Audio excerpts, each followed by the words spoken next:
Welcome. I'm Job van Berlo from the University of Minnesota, and I'm here with Alexander Froese from the University of Hamburg. And Alexander will tell us about his main findings that he presented just now in the early career session of the AHAP CVS. Yeah, my project is about beta-adrenergic receptors. We identified different subpopulations of beta-adrenergic receptors on the membrane of cardiomyocytes. The current strategy to fight heart failure implements beta blocker.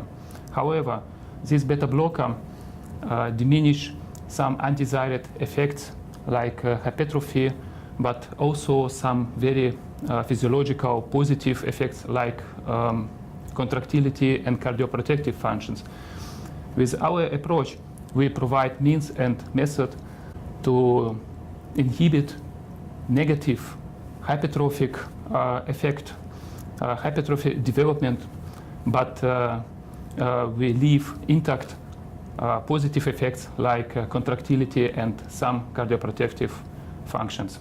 Yeah, I was really impressed with the innovative strategy that you used to distinguish different areas of beta-adrenergic signaling within individual cells. And can you maybe tell us whether you think that beta blockers target both localizations in equal manners, or do you think there is a preferential blockade of one over the other? We plan to use different blockers for some certain subpopulations on the membrane. And in this way, we want to prevent development of undesired effects. Mm-hmm.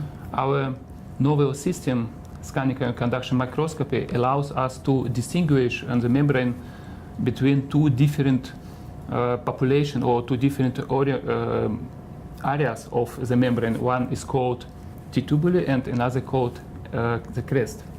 And identifying these regions led us to specifically and more targeted block some components of the adrenergic system, not the general.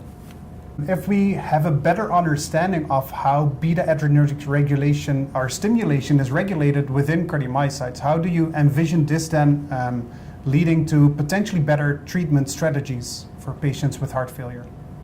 Yeah, as I said, with our method, with our approach, we are able to switch off, to influence only one component of the beta-adrenergic signaling, not as the current approach, where usually with beta blocker we inhibit whole beta-adrenergic system. And this partial control will let us to more targeted and more individual approach to regulate the beta-adrenergic system. So if I understand it right, you are proposing to target one specific area of beta-adrenergic signaling within a cell, while beta blockers block all beta-adrenergic signaling. Is that right? That's right.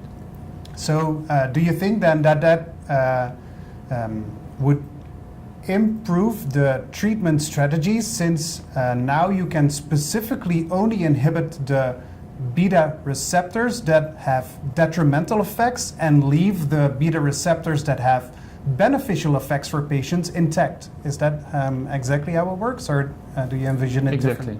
Exactly. This is the idea. Certainly, if we learn to more specifically target the components of beta-adrenergic signaling, we can in future to apply the new medicine which will inhibit just pro-hypertrophic, for example, signaling, and leave intact the physiological mechanism, for example, contractility or cardioprotective effect. Excellent.